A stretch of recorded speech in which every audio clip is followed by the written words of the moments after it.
बिस्मिल्लाहिर्रहमानिर्रहीम। अस्सलामुअलैकुम।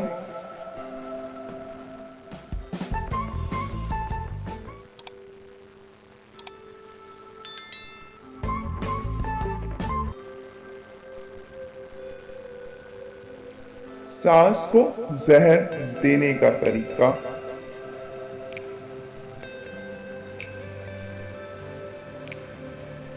काफी अरसा पहले की बात है। एक लड़की जिसका नाम तबस्सुम था, उसकी शादी हुई। वो ससुराल में अपने शौहर और सास के साथ रहती थी। बहुत कम वक्त में ही तबस्सुम को ये अंदाजा हो चुका था कि वो अपनी सास के साथ नहीं रह सकती। इन दोनों की शख्सियत बिल्कुल मुख्तलिफ थी और तबस्सुम अपनी सास की बहुत सारी आदतों से परेशान थी। उसकी सास हर वक्त तबस्सुम पर तंज करती रहती थी, जो उसे बहुत नागवार गुजरता था। आहिस्ता आहिस्ता दिन और फिर हफ्ते बीत गए, लेकिन तबस्सुम और उसकी सास की तकरार खत्म ना हुई। इन तमाम नाइत्तेफाकियों ने घर का माहौल बहुत खराब कर दिया था, जिसकी वजह से तबस्सुम का शौहर बहुत परेशान रहता था।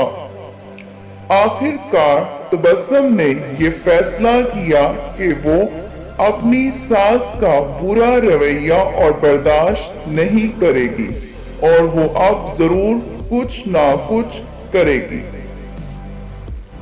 तबस्सुम अपने पापा के एक बहुत अच्छे दोस्त अहमद अंकल के पास गई, जो जड़ी बूटियां बेचते थे।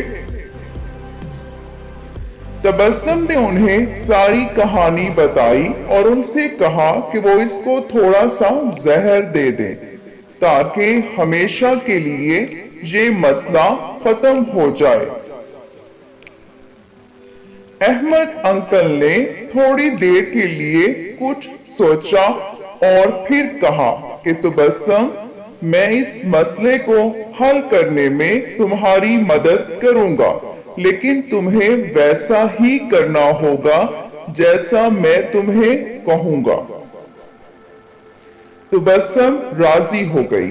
अहमद अंकल एक कमरे में गए और थोड़ी देर बाद अपने हाथ में कुछ जड़ी बूटियां लेकर लौटे।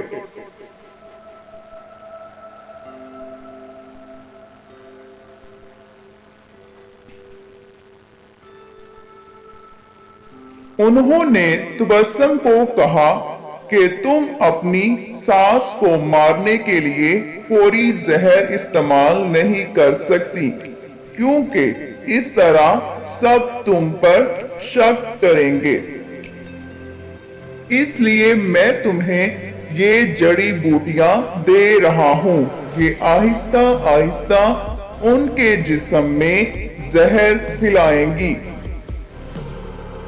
हर रोज तुम कुछ अच्छा पकाना और फिर उन्हें खाना देते वक्त इसमें ये जड़ी बूटियां डाल देना।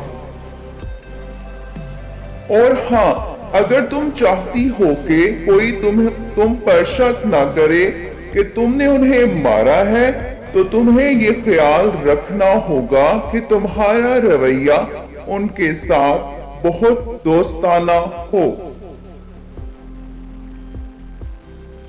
उनसे लड़ाई मत करना, हर बात मानना और उनके साथ एक मलका की तरह बर्ताव करना। तबस्सुम ये सब सुनकर बहुत खुश हुई। उसने अहमद अंकल का शुक्रिया अदा किया और जल्दी से घर चली गई, क्योंकि अब उसे अपनी सास को मारने का काम शुरू करना था। हफ्ते गुजर गए और फिर महीने। तबस्सुम रोज कुछ अच्छा पकाकर اپنی ساس کو خاص طور پر پیش کرتی تھی۔ اسے یاد تھا کہ احمد انکل نے اس سے کیا کہا تھا کہ اسے اپنے غصے پر قابو رکھنا ہے، اپنی ساس کی خدمت کرنی ہے اور ان کے ساتھ اپنی ماں جیسا برتاؤ کرنا ہے۔ 6 مہینے گزر گئے، گھر کا نقشہ تقریباً بدل چکا تھا۔ تبسم نے کوشش کر کے اپنے غصے پر قابو کرنا سیکھ لیا تھا۔ اب اکثر وہ اپنی ساس کی باتوں پر ناراض اور غصہ نہ ہوتی۔ 6 ماہ میں ایک بار بھی اس کا اپنی ساس سے جھگڑا نہیں ہوا تھا اور اب اسے وہ بہت اچھی لگنے لگی تھی اور ان کے ساتھ رہنا بھی آسان لگنے لگا تھا۔ اس کی ساس کا رویہ بھی اس کے ساتھ بہت بدل گیا تھا اور وہ بھی تبسم کو اپنی بیٹیوں کی طرح پیار کرنے لگی تھی۔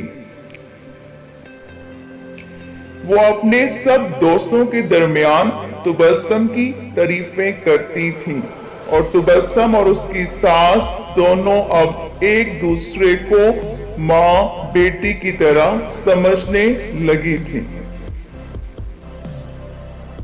تبسم کا شوہر بھی یہ سب دیکھ کر بہت خوش تھا۔ ایک دن تبسم پھر احمد انکل کے پاس آئی۔ تبسم نے کہا کہ آپ مجھے طریقہ بتائیں کہ کیسے میں اپنی ساس کو اس زہر سے بچاؤں جو میں نے انہیں دیا ہے۔ وہ بہت بدل گئی ہیں، میں ان سے بہت پیار کرتی ہوں اور میں نہیں چاہتی کہ وہ اس زہر کی وجہ سے مر جائیں جو میں نے انہیں دیا ہے۔ احمد انکل مسکرائے اور کہنے لگے کہ تمہیں ڈرنے کی ضرورت نہیں، میں نے تمہیں زہر نہیں دیا تھا، بلکہ جو جڑی بوٹیاں میں نے تمہیں دی تھی وہ وٹامن کی تھی تاکہ ان کی صحت بہتر ہو جائے۔ زہر صرف تمہارے دماغ میں اور تمہارے رویے میں تھا، لیکن وہ سب تم نے اپنے پیار سے ختم کر دیا۔ یاد رکھیے، ہمارا رویہ، ہمارے الفاظ اور ہمارا لہجہ یہ فیصلہ کرتا ہے کہ دوسرے ہمارے ساتھ کیا رویہ اپناتے ہیں۔